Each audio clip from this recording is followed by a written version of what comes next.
श्री राम जय जय राम। श्री राम जय जय राम।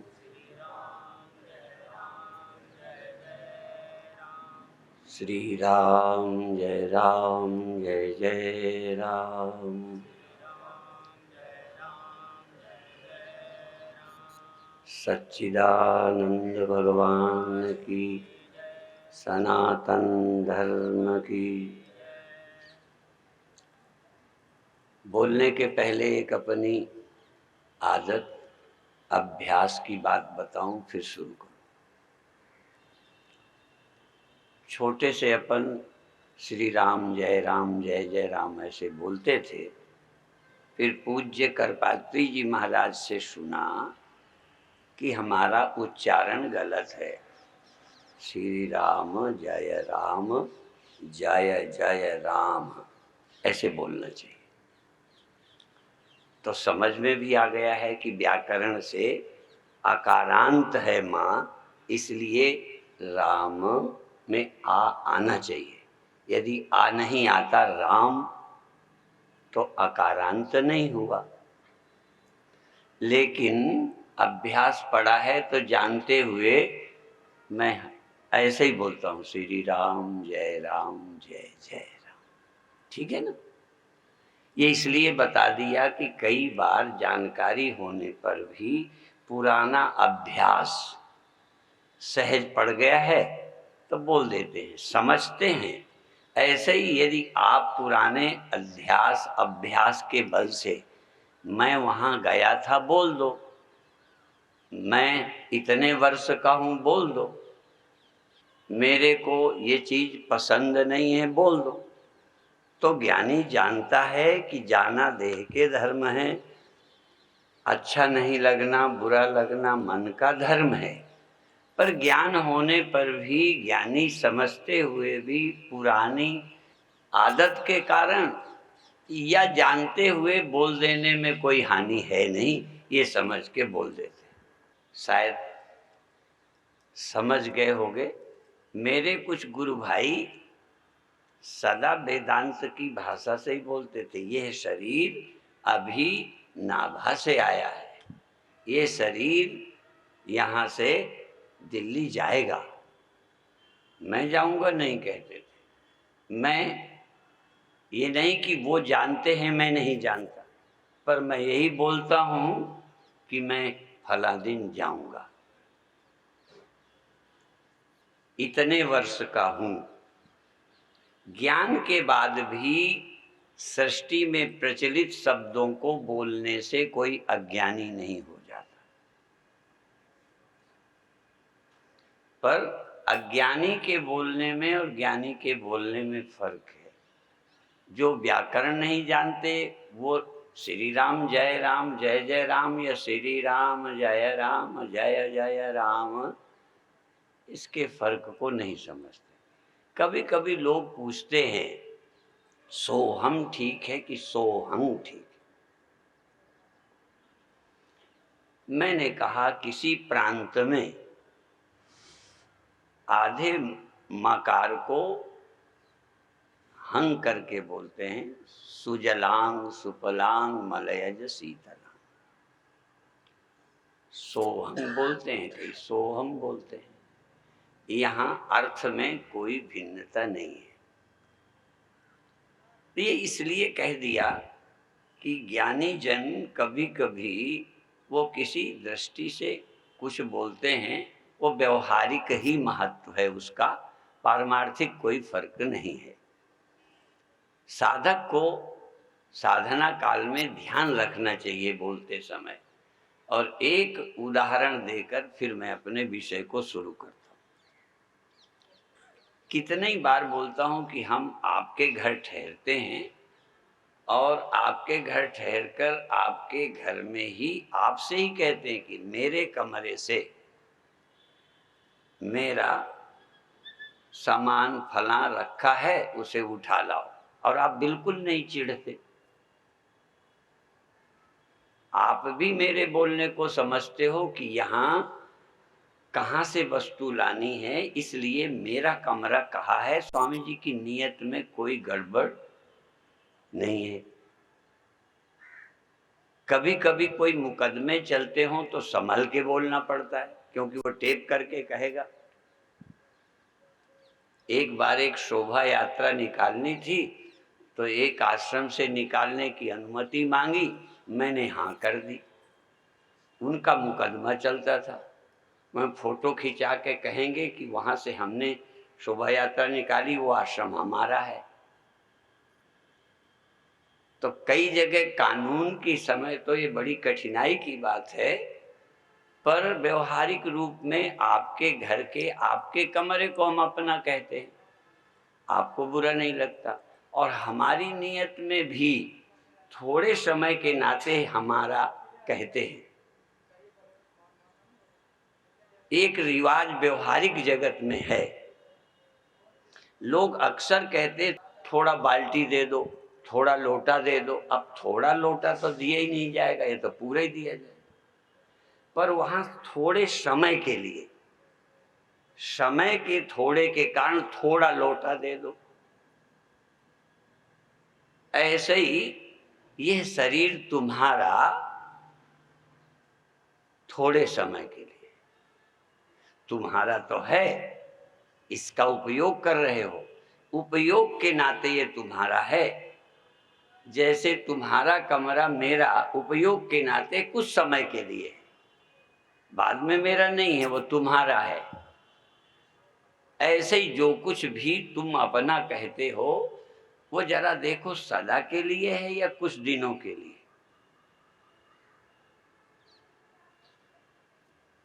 इसी तरह सुख दुख और जागृत आदि अवस्थाएं तुम्हारी हैं, पर कितनी देर के लिए तुम्हारी है, सोच लो। यदि कोई मेरा सामान जब जब जरूरत पड़े, अभी कुछ दिन पहले कुछ विदेशी आए उत्तरकाशी के कार्यक्रम में, उनके पास टार्च नहीं थी, लाइट चली जाती तो मैंने अपनी टार्च दे दी। दूसरे दिन फिर दे दी, तीसरे दिन फिर दे दी। तो 3-4 दिन देने से वो उनकी हो गई क्या? यदि बार बार तुमको कोई जागृत अवस्था मिल जाए, बार बार तुमको कोई सुख दुख मिल जाए, तो तुम्हारा हो गया।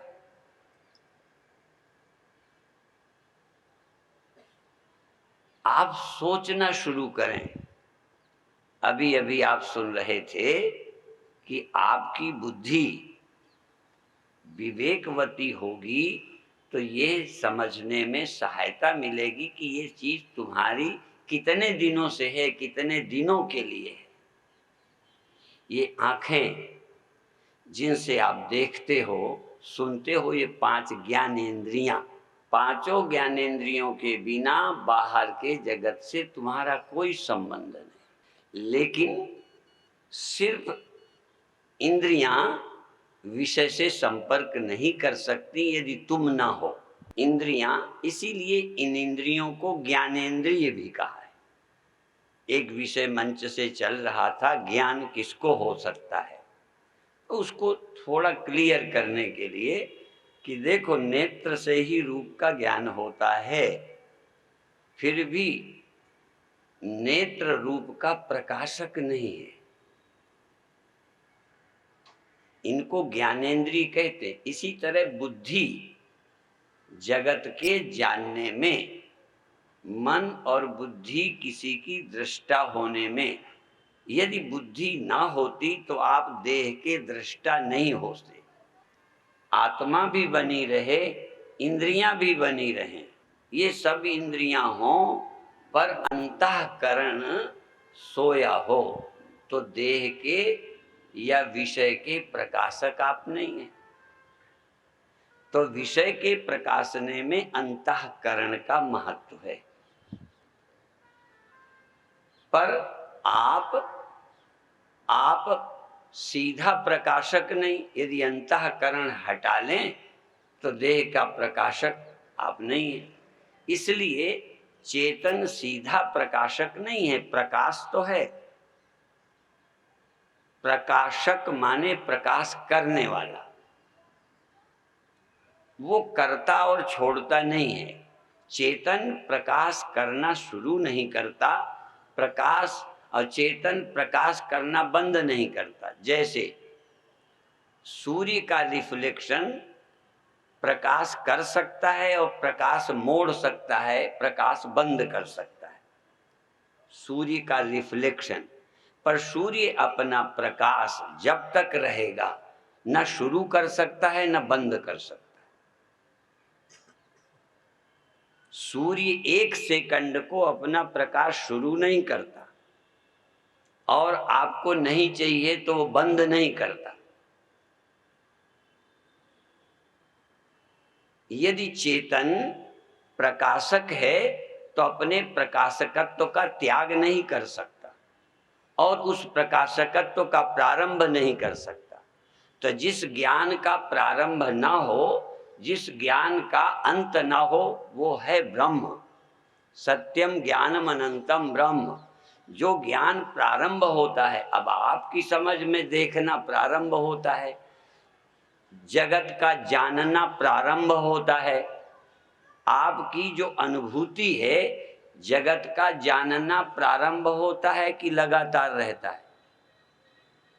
मेरे से नहीं पूछना, मैं तुमसे पूछूंगा। मैं विचित्र वक्ता हूं,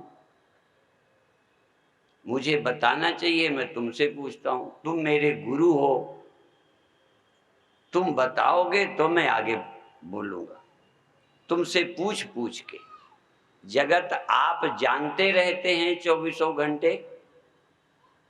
नींद में देह पड़ा होता है, आपको पता चलता है ना? क्यों नहीं चलता? आत्मा मर गई है, आत्मा चली गई है, तो देह में दृष्टा कौन है? क्या चेतन स्वतंत्र दृष्टा है देह का, या बुद्धि स्वतंत्र है? तो जगत का ज्ञान देखो, आत्मा जगत की ज्ञाता नहीं है।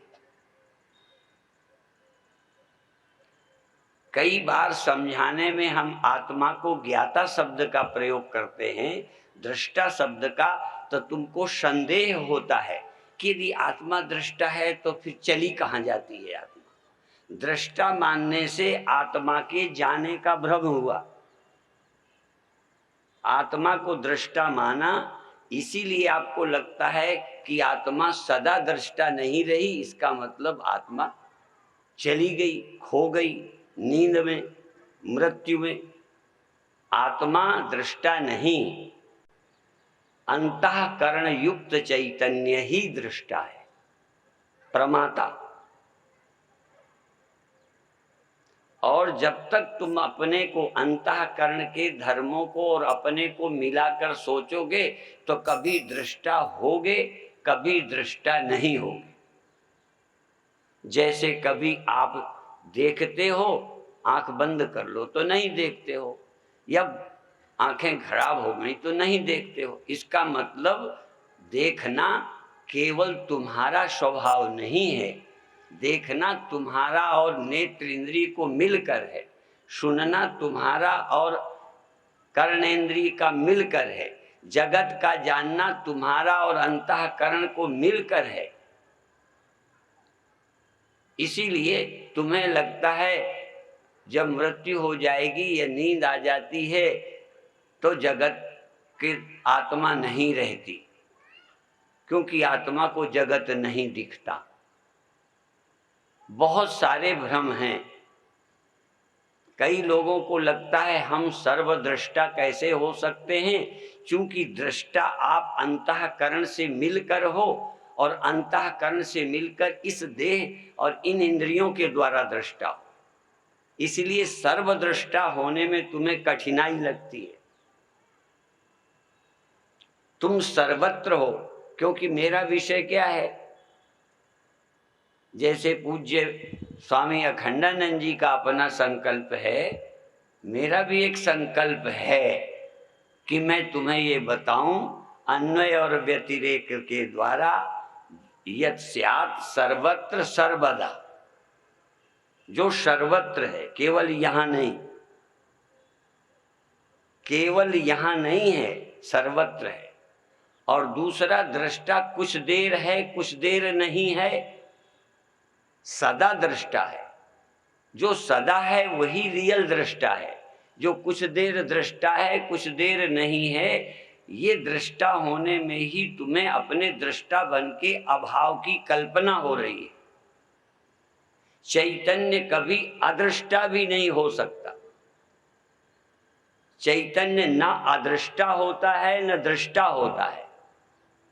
जो दृष्टा होता है वो अदृष्टा हो जाता है, जो श्रोता होता है वो अश्रोता बन जाता है। सब में फर्क पड़ता है। चैतन्य या तो दृष्टा नहीं है कहो, या ये कहो सदा दृष्टा है। कभी भी नहीं दृष्टु दृष्टे विपरिलोपो विद्यते अविनाशित्वात्। दृष्टा की दृष्टि का कभी अंत नहीं होता, क्योंकि वो अविनाशी है, अपरिवर्तनशील है। इसलिए मैं इस कार्यक्रम में इतना ही जनाने की, समझाने की कोशिश करूंगा कि दृष्टा का कभी अभाव नहीं होता और दृष्टा का कहीं अभाव नहीं होता। जिसका अभाव हो जाए वो दृष्टा ही नहीं है। जिसका अभाव हो जाए वो ज्ञान ही नहीं है। वो इंद्रिय ज्ञान है, बौद्धिक ज्ञान है, वृत्ति ज्ञान है। वृत्ति ज्ञान में परिवर्तन है, जागना सोना है, और योग से वृत्तियों का ही निरोध होता है। चैतन्यता का निरोध नहीं होता, ज्ञान का निरोध नहीं होता, वृत्ति ज्ञान का निरोध होता है। योगश्चित्त वृत्ति निरोधा तदा दृष्टु स्वरूपे अवस्थानम। जब तक तुम देखने वाले हो, सुनने वाले हो, जागने वाले हो, सोने वाले हो, तुम वास्तविक दृष्टा से परिचित नहीं हो। और दृष्टा अनेक हैं, अलग अलग इतने दृष्टा हैं। ये भी अंतःकरण की उपाधि के कारण एक दृष्टा में एको दृष्टासी, एको दृष्टासी, तू एक तू ही दृष्टा है और कोई नहीं। और कोई वो दृष्टा मैं दृष्टा हैं, अनेक दृष्टा हैं, तुम दृष्टा मैं दृष्टा। तो यहाँ मैं तुम का भेद नहीं है, मैं और तुम दो नहीं है, चेतन एक है। बाहर भीतर एक हो जानो, ये गुरु ज्ञान बताई। बाहर भीतर एक रस, एक रस शब्द भी मैं बोला था ना, बाहर भीतर एक रस, जो चेतन भरपूर, विभु नभ सम सो ब्रह्म है, नहीं नेरे नहीं दूर। ब्रह्म न पास है न दूर है। एक बार ये वेदांत की गहराई क्लियर हो जाए तो परमात्मा भी तुम्हारे अंदर संदेह पैदा नहीं कर सकता। संदेह, तुम्हें अभी संदेह है कि मुझे आत्मा नहीं मिली, आत्मा का साक्षात्कार नहीं हुआ, ब्रह्म की प्राप्ति नहीं हुई।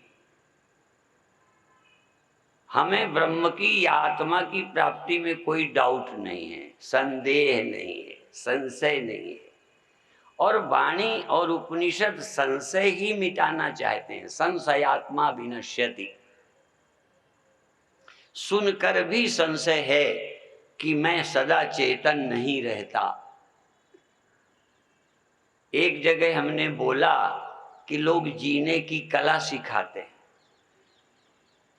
एक बहुत महान पुरुष, बहुत फेमस,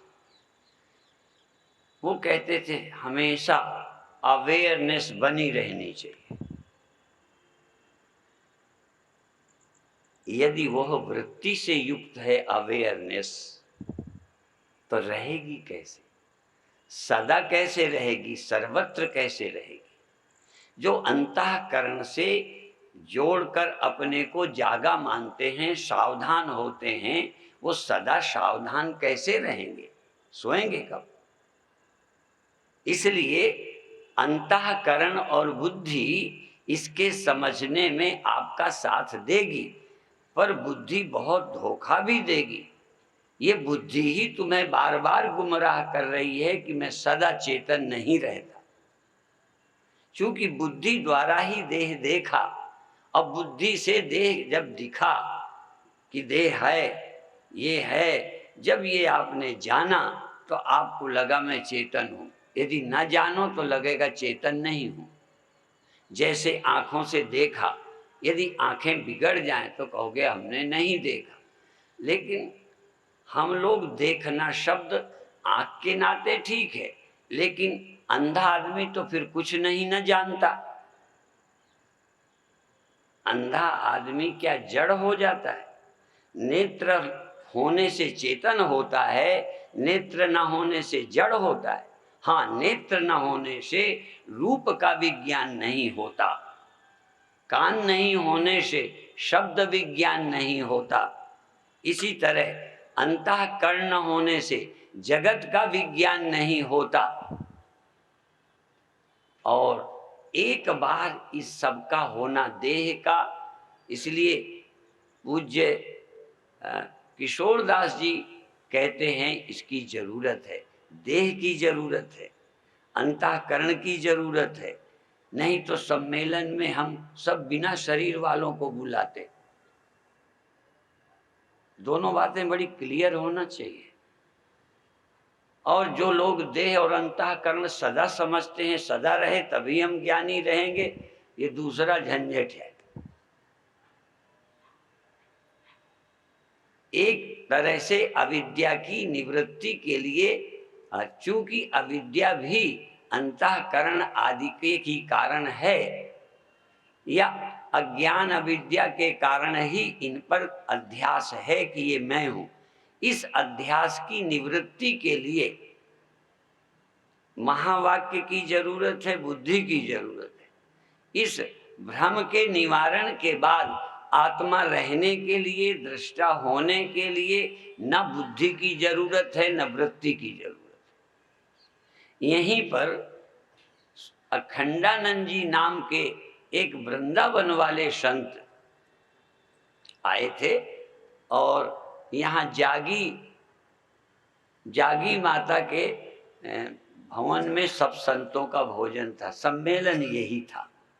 उसमें वृंदावन वाले स्वामी अखंडानंद और कृष्णानंद, गोविंदानंद और भी भारत के महान महान संत मंडलेश्वर आए थे।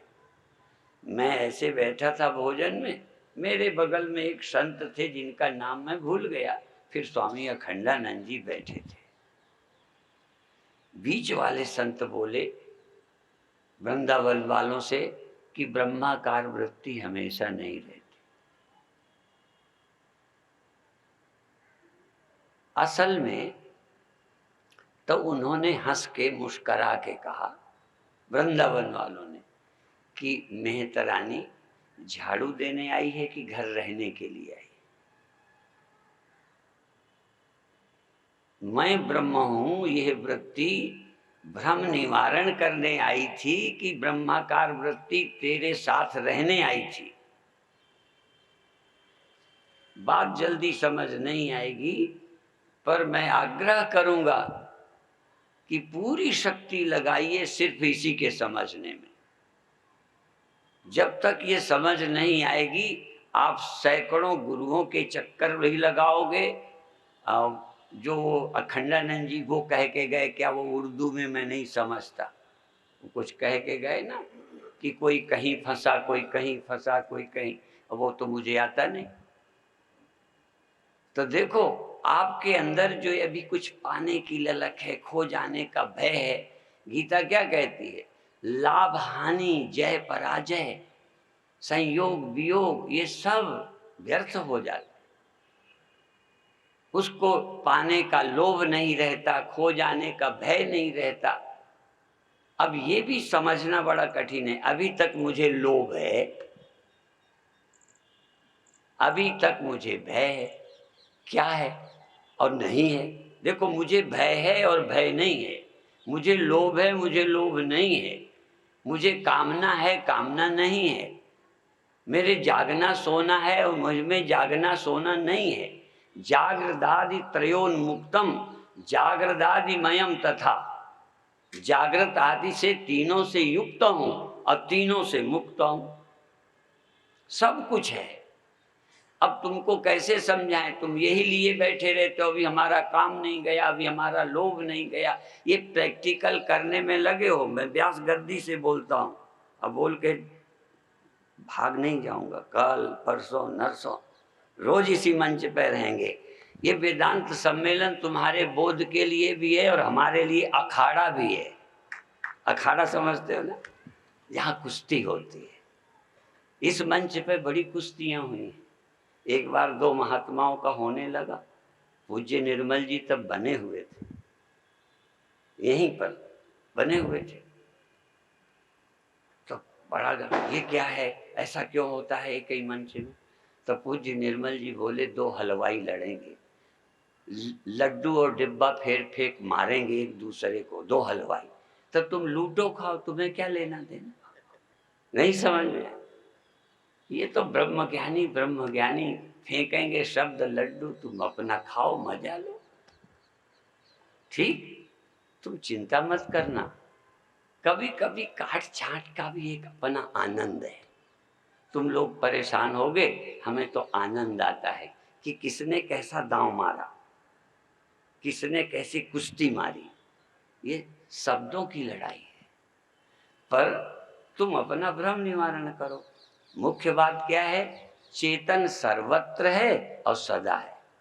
तुम्हें लगता है चेतन अलग अलग है, कहीं कहीं है, बीच में जगह खाली पड़ी है।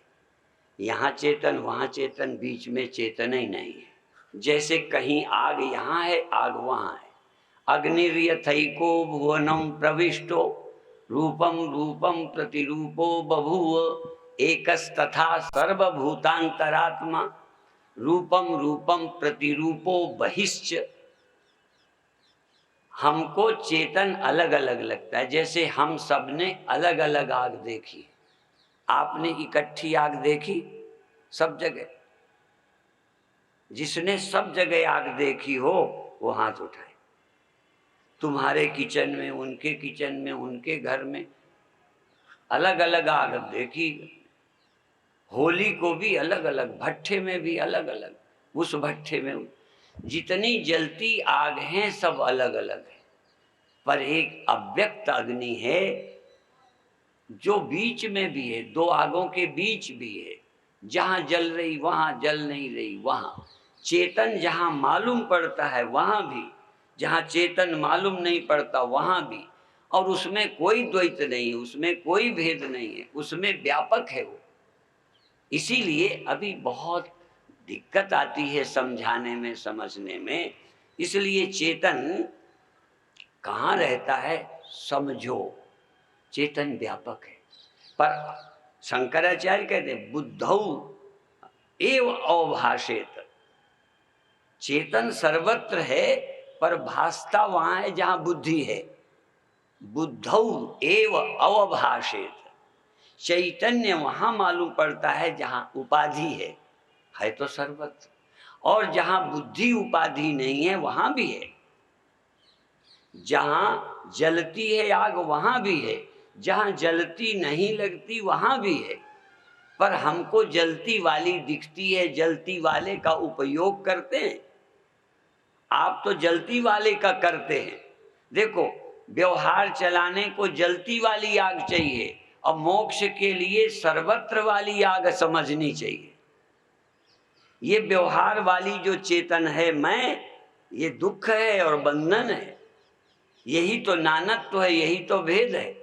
यदि अभेद अग्नि का ज्ञान नहीं, अभेद चेतन का, अभिन्न चेतन का, अद्वैत चेतन का ज्ञान नहीं, तो यही तो बंधन है। तो व्यवहार के लिए जलती आग चाहिए, चाय बनाने को, रोटी सेकने को। पर आग के जलने बुझने का यदि भ्रम हटाना है तो व्यापक अग्नि का बोध चाहिए। जन्म मरण का दुख मिटाना है, नानत्व के राग द्वेष से छुट्टी पानी है, तो एक मेवा द्वितीयम ब्रह्म, अहम ब्रह्मास्मि चैतन्यो हम, मेरे अतिरिक्त और कोई चेतन नहीं है। अनेक चेतन हैं ही नहीं, ये बात समझनी है। पर आपके पास भी अलग एक आग है। आप अलग, आग माने चैतन्य, आप एक अलग हैं, मैं एक अलग हूं। और यही तो है, मैं बच जाऊं तुम चाहे मरो, तुम भी यही सोचते हो हम बच जाएं ये चाहे मरे। हर आग जलती रहना चाह रही है। ये जलती है किसी ईंधन की विशेषता से, अंतःकरण उपाधि से। इसमें जागृत भी है, स्वप्न भी है, सुषुप्ति भी है। वास्तविक चैतन्य तुरीय, वास्तविक चैतन्य न जगता है, न सोता है, न जलता है, न बुझता है, न आता है, न जाता है। आपकी दृष्टि जलने वाले में और जलने वाले में भी नहीं, चाय बनाने में लगी है। जगे और खाने पीने में, जगे और देखने सुनने में, जगे और पाने में। आग चैतन्य क्या है, जागते जानने की कोशिश नहीं की, जागकर व्यवहार में लग गए। आग जलाई और चाय बनाई, भोजन बनाया, फिर बुझ गई, फिर जलाई। अभी तो हम व्यवहारिक चैतन्य से ही परिचित हैं, प्रातिभाषिक चैतन्य से परिचित हैं। वास्तविक चैतन्य का परिचय ही नहीं है। वास्तविक चेतन, अब जितने संप्रदाय प्रचार करते हैं बुरा मत मानो। जैसा कि अखंडानंद जी कह रहे थे, कहीं रोशनी, कहीं कुछ, कहीं आवाज सुनो, फलाना करो, कुछ कर लो, इससे तुम्हें अभेद ब्रह्म का ज्ञान हो जाएगा। क्या रोशनी से? नाद सुनने से चित्त लय होगा, अच्छा लगेगा, शांति। लेकिन एक ही चैतन्य है। कोई योगी ध्यानी बताए कि एक चैतन्य का ज्ञान उसे ध्यान से हुआ है। अभेद ज्ञान हुआ, भेद भ्रांति चली गई। हर ध्यान वाले की शिकायत बनी रहेगी। इसलिए आपसे हमारा निवेदन है, साधना तो करिए, पर यह भी है, यह गुण साधनते नहीं हुई। पर साधन जरूरी है। साधन एकाग्रता लाएगा, हाँ, अंतर्मुखता लाएगा, देहाभिमान जाएगा, पर जीवाभिमान, परिच्छिन्नता का भ्रम कैसे जाएगा? अपरिच्छिन्नता का बोध कैसे होगा? ईश्वर की कृपा हो जाए, गुरु की कृपा हो जाए, गुरु की कृपा हो जाए और तुम्हारी गुरु पर पूरी श्रद्धा हो जाए। ध्यान रखो, गुरु की कृपा हो, नहीं तो गुरु की पूरी कृपा नहीं होती। तुमने कोई कमी देखी, फुसला दिया। कितने ही गुरु झंझटई में नहीं पड़ते वेदांत समझाने के। क्यों? समझाना शुरू करें तो अपनी खोपड़ी चटवाएं। तुम्हें समझ नहीं आया। एक अभी अभी बटाला में आया है, नया नया, कई लोगों का सुना सुनाया हमारे पास। पूछे जाए पूछे जाए पूछे जाए, मैंने कहा चुप रहे, पहले सुन। बहुत पूछोगे तो गुरु बता, क्योंकि समझ का स्तर विकसित हुआ नहीं, सूक्ष्म बुद्धि नहीं हुई। सुन रहे थे ना, दृश्यते तो ग्रह बुद्धिया सूक्ष्म सूक्ष्मदर्शी भी। समझ में आता नहीं, पूछे जाते हो। फिर ये द्वैत कैसे, फिर अलग ईश्वर क्यों, फिर फलाना क्यों, फिर रोशनी क्यों, फिर कुंडलनी क्या? इतना सुन चुके हो कि प्रश्न तो खत्म हो ही नहीं सकते।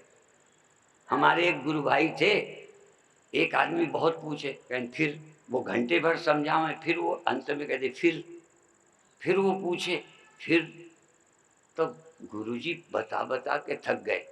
तो कहने लगे, एक बहुत बड़ा पेड़ था, जैसे कलकत्ते में कंपनी बाग में एक है, बहुत बड़ा बड़ का पेड़। फिर कहीं उसमें असंख्यों चिड़ियां बैठी थी। कहीं फिर, कहीं फुर, कहीं फिर, कहीं फुर, कहीं फिर, कहीं फुर। कहीं ये कितने फुर थे, कहीं जितने फिर। जब तक फिर का अंत नहीं तो फुर का अंत नहीं। तो जितना शार्ट प्रश्न उतना ही शार्ट उत्तर, क्योंकि तुम तो पूछ लोगे। अब वो लगा है बेचारा, समझाया जा रहा है ब्रह्म, और तुम कहाँ खड़े हो, क्या सोचते हो? अपने अनुभव को प्रमाण माने बैठे हो, गुरु की बात श्रद्धा से सुनते ही नहीं हो। इसलिए आपसे निवेदन है, श्रद्धावान लभते ज्ञानम तत्परः संयतेन्द्रिया। श्रद्धावान ज्ञान को प्राप्त करते हैं। और आप अपनी मैं को समझो, मैं क्या है, पहले मैं को समझो। आंखें ना हो तो मैं नहीं है, इसीलिए पहले आंखें बंद कर लेते हैं कि देखो, आंखें नहीं, सुनना नहीं, देखना नहीं, बाहर से कोई मतलब नहीं, पैसा नहीं, एकांत बैठे हैं, तो क्या आप नहीं हैं? पहले ऐसे आपको ढूंढो कि बिना बाहर के भी एक अंदर मैं है। फिर मन के बिना, मन सुख दुख ये वो, उसको भी छोड़ो, बुद्धि द्वारा इन सब का त्याग करके अपने अंदर मैं का अनुभव करो। और जानते हो, अहम को ब्रह्म से, ब्रह्म को अहम से मिलाओ, बाहर को भीतर, भीतर को बाहर करो। ये श्वास जो है ना, ये जो स्वल्प श्वास है शरीर के अंदर, ये श्वास बाहर चली जाती। देखो, जो सीमित है यदल्पम तन्मर्त्यम, जो अल्प है वो गंदी हो जाती है। ये अंदर जो श्वास है वो गंदी हो जाती, तो फिर बाहर वाले में मिला देते, बाहर वाली शुद्ध, फिर बाहर वाली को अंदर ले लेते, अंदर बाहर मिलाओ। आत्म परमात्म एको करे, अंतर की दुविधा अंतर मरे। मैं को परमात्मा से, परमात्मा को मैं से एक करो। इस एक करने में मन नहीं, इंद्रियां नहीं, बुद्धि, क्योंकि आपका अनुभव सदा है।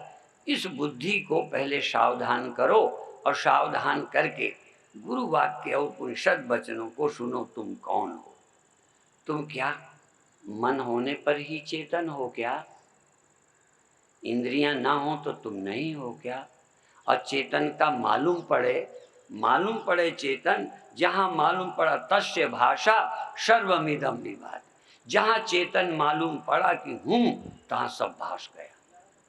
पहले मैं भाषा, पहले मैं जागा, सब जाग गए। ये मैं कहां से आया? ये प्रकृति माया। आज अभी मैं बटाला में सुबह सुबह बोला, यन माया वशवर्ति विश्वमखिलम। देखो, हम तुम क्या हैं? ये श्लोक याद रख, यन माया वशवर्ति विश्वमखिलम ब्रह्मादि देवासुरा।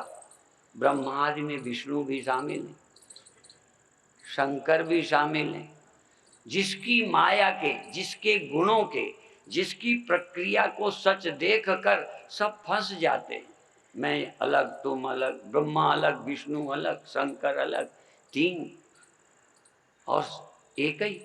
तो ब्रह्मा विष्णु महेश भी जिसकी माया के बस देव और असुर, पशु पक्षी छोड़ दो, सब। इसका मतलब जो अंतःकरण इंद्रियों के माध्यम से ही सब सच को नापता है, इन्हीं को समझता है, वो माया में फंस जाता है। तो क्या करें? शरीर छोड़ देने से विष्णु ब्रह्म होंगे, शंकर। शरीर रहते, मन रहते, इंद्रियां रहते, जो अपनी सच्चाई को समझ लेता है। इसलिए जो भगवान कृष्ण कहते हैं वही पार होते हैं। माया में ताम तरंति ते माम एव ये प्रपद्यन्ते।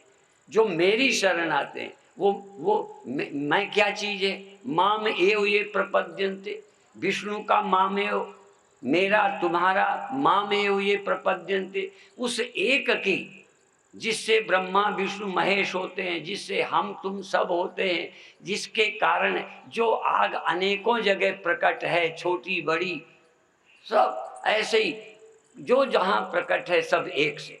उस एक को जो जान जाता है, उस एक की जो शरण चला जाता है, वही इस माया को पार करता है। जो अपने को अलग बनाए रखता है, अलग वाले को ही सच मानता है, वही तो फंसा है। ब्रह्मा फंस जाते हैं। हाँ, तो घबराने की बात नहीं है कि ब्रह्मा फंस जाते हैं तो हमारा काम नहीं बनेगा। हाँ, जो भी उस एक की याद कर लेता है और सबको मात्र प्रतीति, माया मात्रमिदं द्वैतम अद्वैतम परमार्थता। माया क्या है? द्वैत। माया क्या है? माया मात्र इदम द्वैतम, ये सब द्वैत माया मात्र है। इसको जो सच मानता है वो माया में फंस जाता है। इसको जो कल्पित मानता है, एक अधिष्ठान चैतन्य को सत्य मानता है, वो इससे फिर मुक्त हो जाता है। बाकी कल सुबह सुबह फिर आएंगे, तो रोज आओ, अधिक से अधिक संख्या में। इतने विद्वान आए हैं, उनका लाभ उठाओ। ओम शांति।